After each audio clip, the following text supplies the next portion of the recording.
Welcome back to part 2 of episode 8 of Our New World. We've been chatting with Phoebe Barnard. Phoebe is one of 5 co-authors of a recent report that gives us 6 recommended areas that we can get involved in to save our planet. In part 1, she talks about energy, pollutants and nature, and she was just getting on to veganism and vegetarianism. This episode, she's moving on to food systems, population, which has a big women's component to it, and the sustainable economy, which is one of those areas that I think we all feel a little bit helpless in. So she has some really interesting perspectives around that. Let's get straight into it, where she takes us into the 4th recommended area, food systems.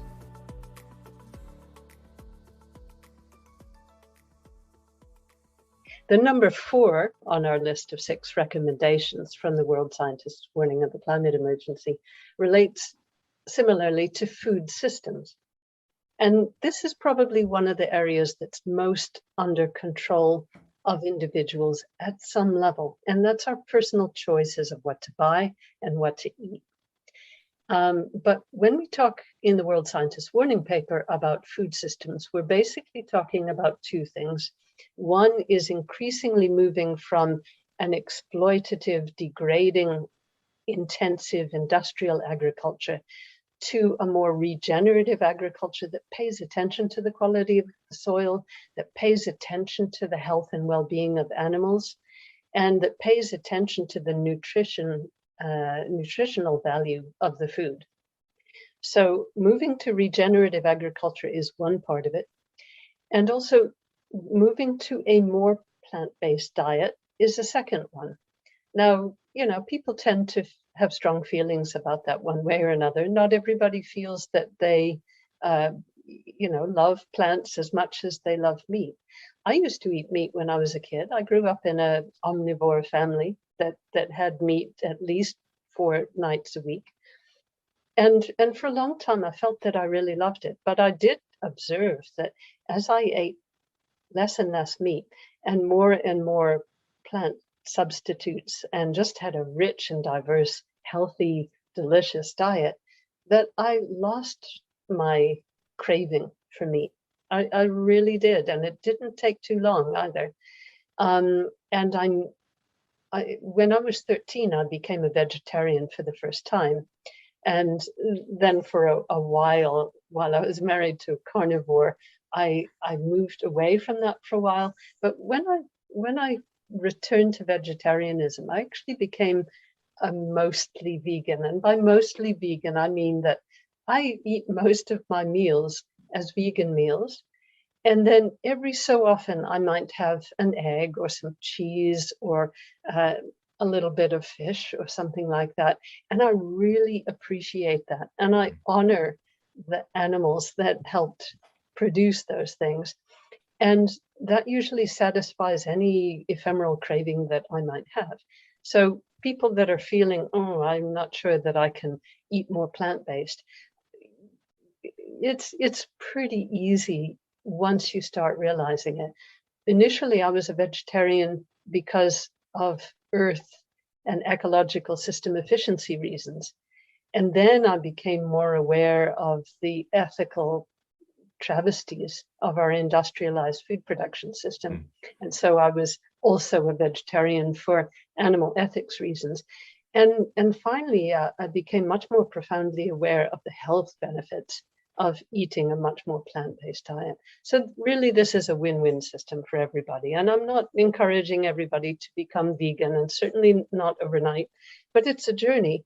It's been a really productive journey for me and my whole family. And I'm certainly not the strictest vegan in my family. But even I would regard myself as a vegetarian who's mostly vegan. So investing in regenerative agriculture and in a shift to a much more plant-based diet has a profound effect on our climate emergency by significantly reducing the amount of land that is transformed for livestock production, and that has enormous carbon consequences and greenhouse gas, including methane consequences. Yeah, can I just jump in as well there? Because I think I just think it might be worth me chipping in with my vegetarian experience, because I'm not fully vegetarian, but I used to eat so much meat with every single meal. I think especially, in the UK as a young man, you grow up and you think, right, I'm going to play rugby or, do these things. And I want to eat a lot of meat.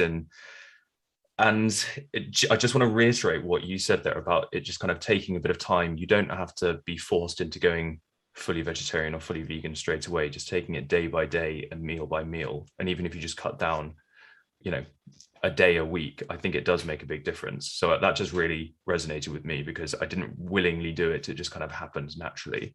And it is that association with meat that I think once you get rid of it, you become a lot less dependent on it. And what you've said is really interesting to me because it highlights the kind of cultural expectations that we all bring into our lives.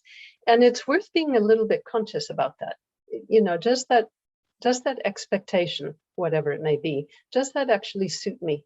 Does it suit the planet? Does it suit my community? I've been married to 2 Englishmen for virtually all my adult life. And for 31 years, I was married to an athletic ornithologist who felt that because he was an athlete, he needed me every day. And unfortunately, for a while, that kind of diluted my own natural inclinations, and I cooked and ate more meat than I wanted to. It really is easy to start shedding it. And even if people drop it 1 or 2 or 3 days a week, it profoundly helps.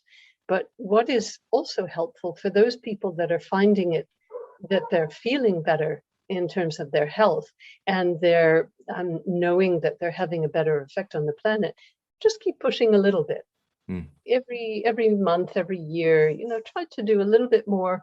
And as long as you are feeling good, and as long as you can get the support of all your friends who are doing this, because this is a big wave of change, particularly in Europe, and in North America, I'm happy to say, and even in some parts of Africa and South America, where we think of cultures as being incredibly carnivorous. One of my Chilean colleagues is a vegan. It's not easy to be a vegan in Chile, partly because of cultural expectations. So worth being aware of those. Yeah. So number 5 on our list of 6 recommendations is population. And this is probably one thing that, at least in the Western world, where women have access to birth control, we probably have more control over this issue than almost any of the 6. And the recommendation really is towards small families, having 1 fewer child. And at a system level, just trying to stabilize our global population from its exponential rate of increase. Now, people might be confused because in the West, we're hearing a lot right now in the media about declining birth rates. And, it's true that many Western nations do have declining birth rates, but that is still, the mathematics of it still at the global level are exponentially increasing the population of this planet. So we have to shift that curve in virtually all countries so that at the global level, we're not hurtling to disaster as fast as we currently are. And I want to emphasize this. It's incredibly disastrous to have the exponential unchecked population that we do have, regardless of the declining birth rates in some countries. Now, this is also an area of cultural expectation. Many women are brought up to think that that is their role in life, to marry, have children, and then have grandchildren.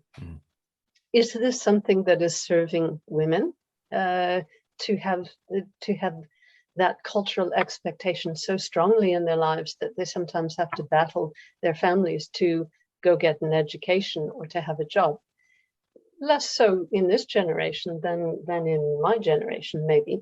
I was fortunate to have a family that believed in the education of all of its, members.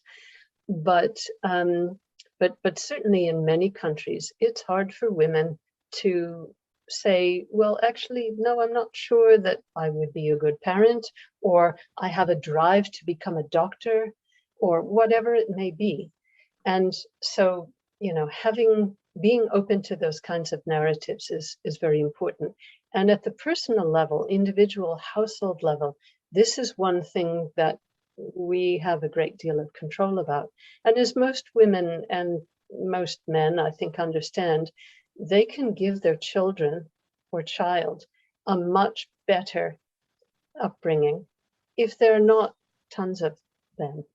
They can invest more in each child, and that leads to better quality of life, better leadership, better educational outcomes, better IQ, all of these kinds of things.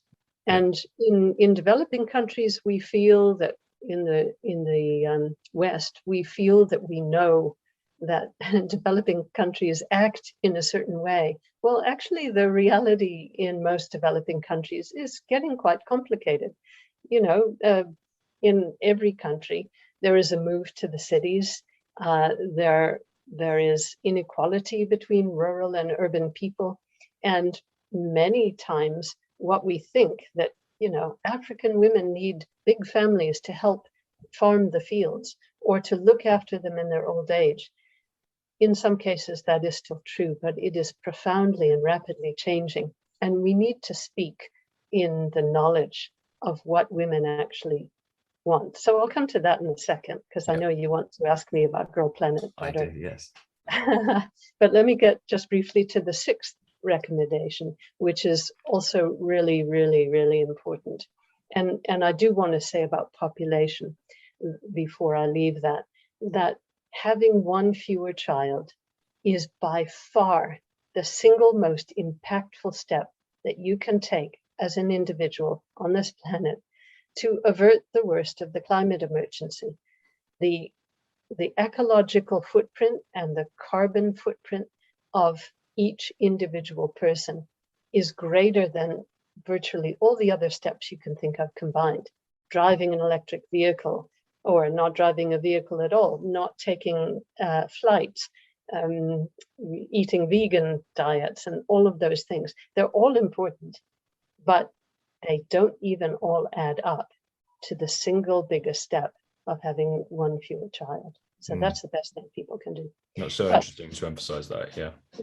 Yeah. And it was a great study by Lund University in Sweden that people can be directed to if they want more information on that.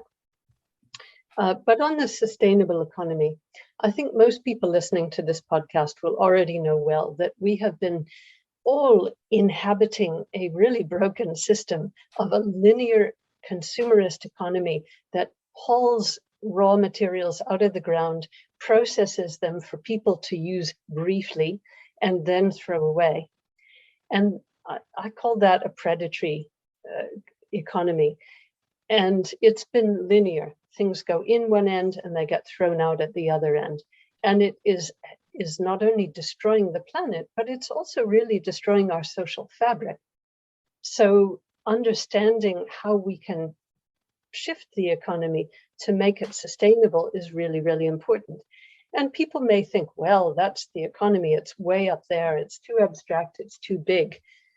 There are a number of really, really important experiments around the world. And one of the best has started in the UK, the transition movement, transition towns movement, where people can understand how to shift their local economy to a more circular economy where you reuse things, you recycle things, you barter and share things so that you don't have to go to a big multinational box store and buy something that will break in a year or two and then throw it out. You can actually share tools. You can, trade your agricultural produce for somebody's back rub services or somebody's tax preparation services. There are all kinds of ways. So I would really encourage people to have a look at the Transition Network. It's https transitionnetwork.org. And that is a fantastic set of inspiration about relocalizing our economy, investing in our local communities to make them more cohesive, more resilient to climate and other shocks to the system, and really just much more rewarding and satisfying than this quite alienating economy, global economy that we have. Yeah, So I'm check going that to one out. so I'll put the link in the Mm. description as well, so listeners, you can find it in the description. I'm going to take that chance to plug another episode that we did with Ashley Colby, number 2. That was very much on a very similar concept, so that's brilliant that it's come up a couple of times, more than that actually. Yes. Yeah, Thank you for mentioning Ashley Colby's episode. I listened to it and was super inspired. She's she an was impressive great. woman. She was Yeah. great. Yeah. Yeah. Okay, so let's talk about why we focus on women in terms of population. Can Yes. you talk about that? So we'll do that. And like you said, you've just recently soft launched, or I don't know if you've hard launched it now, but No, we've just soft launched it. yeah, So. a global platform focusing on the voices of women and girls. So maybe after you talk about women in population, we can move on to the platform that you've also launched. Yeah, well, I think we can move on to that now. So I have recently decided to move, to step a little bit outside my traditional career of science and public policy making for ecosystems, biodiversity, and climate, and start working on human population and consumption. In other words, the last 2 issues we've talked about in the sustainable economy and population. Yeah. And focus on the voices of women and girls, because honestly, women and girls are half of humanity, and they have been a half that has not been able to shape the way we run our families, the way we understand the purpose, the meaning of life, and how we develop an economy that really works for people and the planet. And so I'm busy setting up an organization that doesn't yet even have a formal name, but we have started with this project called Girl Planet Earth, which is basically one of the roots of this new organization.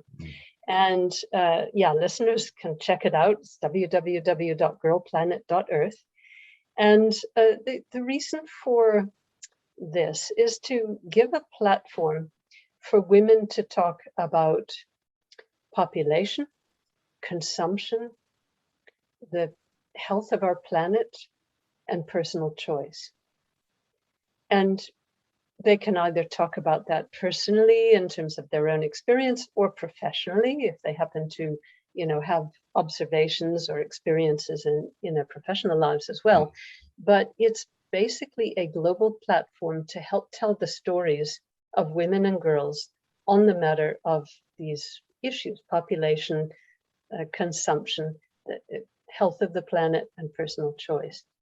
So much of humanity has been so disempowered, so marginalized from the leadership tables of the world. And that has, I think, given us the kind of leadership of the past that's got us to this mess in the first place. Because women have not been heard, and our values have not been adequately reflected in the societies that we've created. So, what kind of leadership got us to this mess in the first place, and what kind of leadership is needed to successfully get us into a better future, a wiser, more fair, more sustainable, more just society. So we've put together this platform and just invited women from around the world, from as many countries, as many cultures, as many backgrounds, as many professional orientations as possible, to contribute their short stories and their photographs. So, I would encourage people to check out this website, because I personally find it still really exciting. We've only got, I don't know, perhaps 40 something stories so far from around the world, but it's only a few weeks old. Yeah. And I feel that it's important for women to be heard on how to shift the population needle, how to shift the broken patterns of consumption and economy and pollution and land use that have brought us to this mess. Yeah. So girlplanet.earth is a way to amplify these voices and help put women in contact with each other, to go further. And maybe, Max, if I may, I'd also like to mention one other incredibly lovely leadership program for women that I've been involved with, the Homeward Bound project in Australia. The Homeward Bound project. This is perfect, because this is exactly what we want people listening to. So again, I will share the link and I'll encourage this at the end. So please, yeah, Homeward Bound project. It's great. The premise of the Homeward Bound project is that a large chunk of our sustainability crisis can be solved simply by bringing more women in science to the leadership tables of the world. They tend to be more collaborative, more inclusive, more trustworthy with money and other assets, people and capital, and more legacy minded. We tend to make decisions for future generations, which is seldom the case with our current profit oriented global economy. So check that out. I'm really happy to be part of that. That would be brilliant. Also, just hearing you talk now, I didn't make the link necessarily when you first shared Gold Planet with me, but behind me I've got a book by Mary Robinson called Climate Justice, which I've mentioned before on the podcast. And it is, well, I mean, you may well have read it, but reminds me a little bit of what you're talking about. And for those of you listening who aren't quite ready to take on a book yet about it, Girl Planet sounds perfect, because it sounds like a similar thing where basically amazing and everyday, every sort of woman is sharing these stories that are very inspiring, but also and this sounds almost bad that I have to mention it, but there are people who hear, okay, well, it's just a women's issue, so I shouldn't be listening to this. Not even like I won't bother to listen to this, but okay, I shouldn't listen to this because I shouldn't get involved, because it's not about that. The word you use there that I want to highlight is collaborative, as there are so many stories in that book, and I'm sure on Girl Planet as well, that are about just collaboration and listening. And it's not a gendered issue. It's just these amazing women who do work really well together. They're passionate and they're doing something. And that, I think, is really important, is that it's just inviting. And it really made me feel, as a man, kind of invited to get involved in these things. And that's the way it should be. And by talking about women's leadership, I think what I'm really wanting to emphasize is that the kind of leadership that women do is the kind of leadership that many men also do, but they have not been made to feel that those traits are respected by other men. Absolutely. And so what I think we should be looking for is a values-based, legacy-minded leadership in which men and women can participate. And already around the world, with heads of state like Jacinda Ardern and the prime ministers of Finland and Iceland and the Netherlands and Scotland, all of these women leaders are really setting a good bar. And I think they're also creating space for men to understand the pressures, the cultural pressures that have been on all of us to adopt unthinkingly the values of this broken system that is letting us all down. It's not serving us. No. Oh, I wanted to say one quick thing about Mary Robinson. Absolutely. Because Mary Robinson, after she left her role in Ireland, she became part of the elders, the global group of wise elders that could influence the way leadership is done around the world.